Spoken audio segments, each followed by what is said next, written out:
This is Brooklyn Bridge City Hall. Transfers available to the 4, 5, and J train. This is the last stop.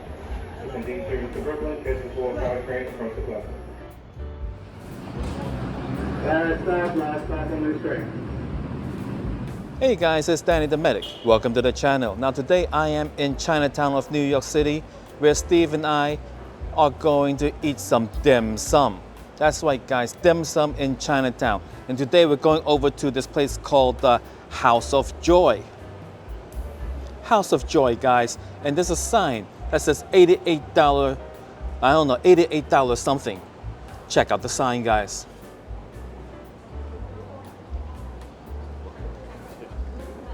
All right, so it's $88.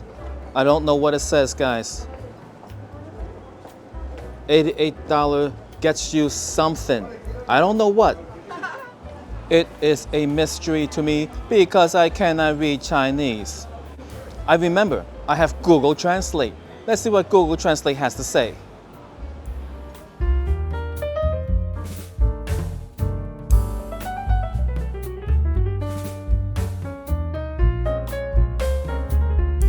Alright guys, it is so crowded in here. My God, the wait was 47 minutes. Heavens Lord. Anyway, say hi to Steve. He's still in New York City. Hi everyone, good to see everybody again. Alright, so we're going to get some dim sum. We're going to start off with some ha gao and siu mai. That's a shrimp dumpling and the pork dumpling. All right, excellent looking, excellent looking. Check it out, guys.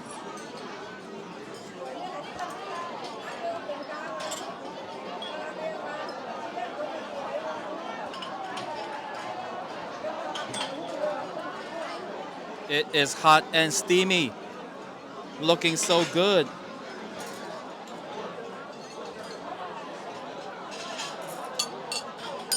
All right, guys, so we got the society chopstick. Hope I remember which is which. It's not gonna be easy, guys. They look identical.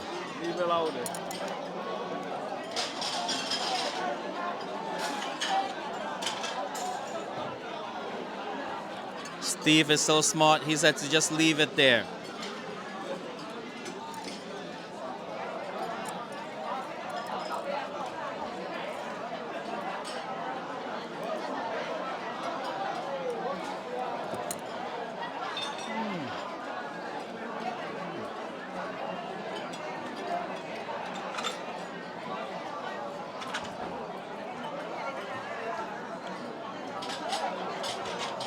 Nine guys, it is so flavorful. Now, the shrimp portion is not as flavorful, but the wrapper portion is so good. So I say the shrimp gets like an 8, the wrapper gets like a 9.9. It's so good, that wrapper. All right. So here we have the pork siu mai.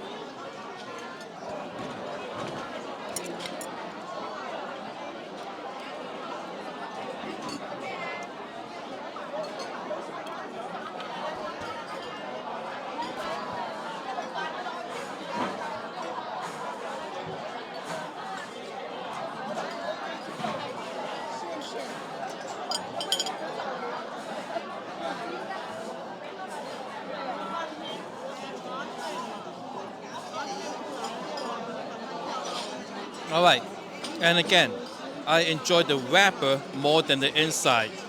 So this inside gets a 7.5, but the wrapper gets a 9. It needs a little more fat in it and a little more seasoning. All right.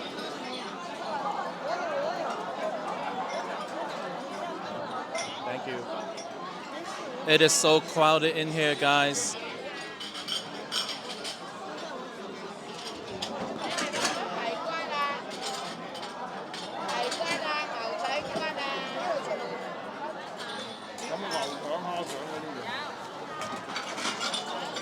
All right, so now we got beef rice roll, Thank you. It's looking fantastic, guys. Very uniform in size and shape.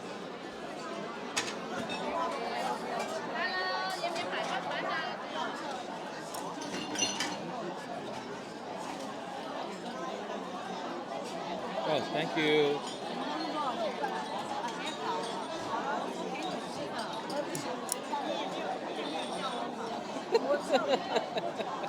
Soy sauce make it much better.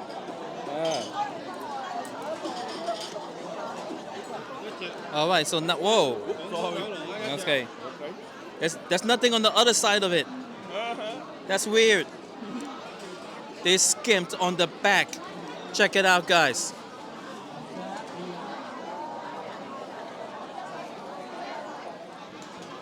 That is not very typical.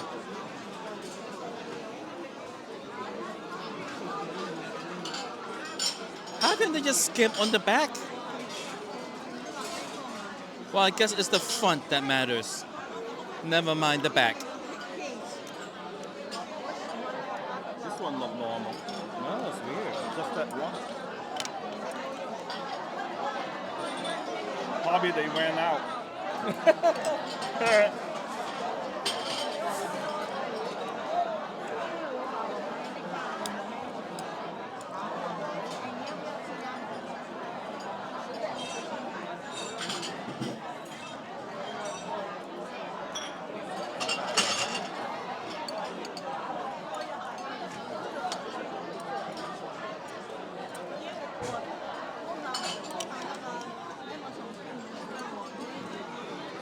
The beef white swirl was good. I'll give it an 8. I wish it was just hotter.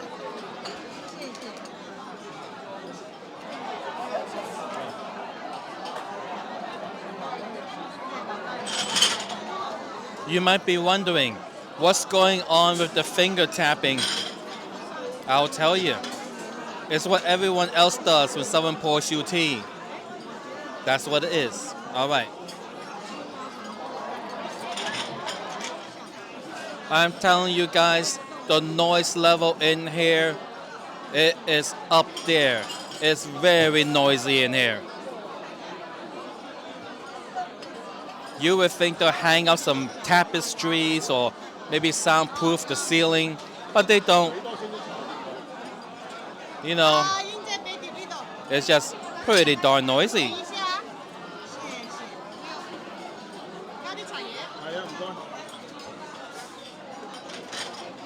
And the thing is, high levels of noise attract higher levels of noise, right? So all the customers are having conversation at the normal level, right? Then it bounces off the walls. Then the staff have to shout above that to be heard. And when the staff does that, you know, the customers can't hear each other. And then they all raise their voices. Now it is just so loud in here. It is loud in here.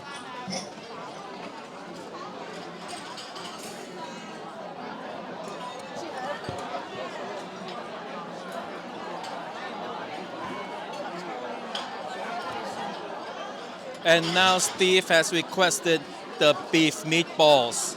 And here it is, guys. Take a look.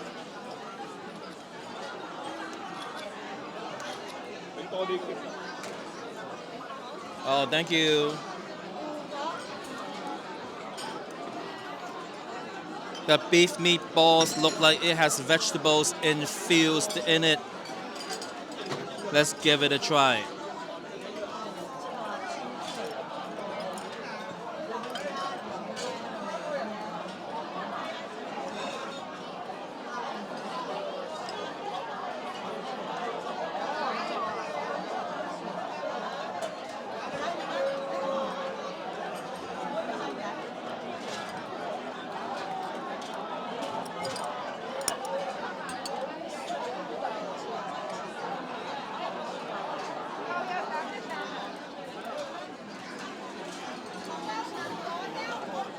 It's all right. I give the beef meatballs a 7.5. They could use a little more fat. So let's see what Steve thinks so far. Steve, what do you think so far?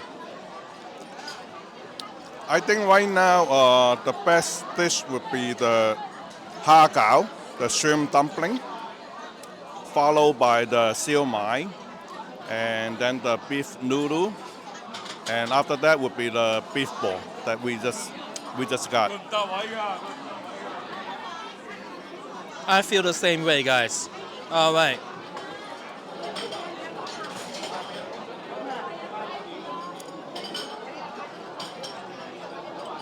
All right, guys. So I got a blackjack story. I was just about to tell Steve, and I might as well share it with you guys as well. All right. So at Caesars Atlantic City, right? I was walking around and I saw a $15 table. There were 3 people playing on it, right? So I was standing there and I was watching the game, right? There's someone on first base and I guess a seat next to it, and someone playing third base. So I was watching it, right? The first and second person was playing like crazy, right? Deal would show like a 3 or a 4. They'll hit on their 13, 14, and I was like, oh my God. And sometimes they'll make it, sometimes they bust. But I'm like, why would you hit on that, right? And then the second person from the first person will once in a while pull out his money and not bet, and he'll let a round go through. Then he'll put his money back in and bet the next one. They're like doing everything that the traditional blackjack player would hate, right? So I was just watching this happen. So I watched the game go on a little bit while longer. I said, you know what?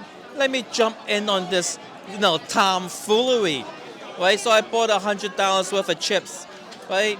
And I'm playing like my regular way. I let them do what they do, So I won. I doubled down. I won. They're drawing cards. I didn't care, and then I decided to pull back my bet because that guy's been doing it. I stayed out, and that guy went in, and then he stepped out. Then I put my money in, and I doubled down. It was horrible. I got a crappy thing, but a dealer bust, and I won. So next thing you know, I was up $100, and then I got cashed out my chips, and then I just went to do something else. A whole bunch of nonsense. They were playing, and they were doing pretty well in the beginning, doing their method. But at the end, it caught up with them, and then their chips went low, guys. Then, but by the time I got back from the cashier's cage, they were gone, never to be seen again. What leads to this conversation is that I was telling Danny how I hate blackjack and how people acting like an idiot could actually affect the outcome of the blackjack table. I never play blackjack. Steve is a craps player. So we're working together on making a channel called Steve's Craps or something like that. Coming soon, guys. I will announce it. Make sure you check it out if you enjoy craps. I don't enjoy craps. It bored. I once played craps with him for the first half hour. He was like, bet on the 6 and the 8 or something, so I did. And I'm just sitting there like, oh my God, this is taking forever. This is taking forever. It went from, I put in $100, 100, 108, 123.50, whatever the heck. Then back down to $94. Then it went up to 105. I'm sitting there like, oh God. Half hour later, I just put all my money out on the table. They rolled a 7, and I was done. I was like, thank God I'm done. I said, Steve, I'm going to go walk around. He's like, okay, I'll be here. I come back around another half hour later. He's still there enjoying himself. Then I walk around. An hour later, I come back. He's still there enjoying himself. I'm like, my God. He's pointing at his level of money. He goes, wow, I'm still at 110. I'm like, my God. It's been 3 hours, and he's still at 110 after buying in $100. And he's just enjoying it. They got a conversation going on with a little group of people enjoying themselves. I was like, this is so boring, but let's hear more from Steve. So me and Tang, we're gonna transform Danny to become the Danny the shooter. I doubt it, but we'll see. Steve's Craps channel coming soon.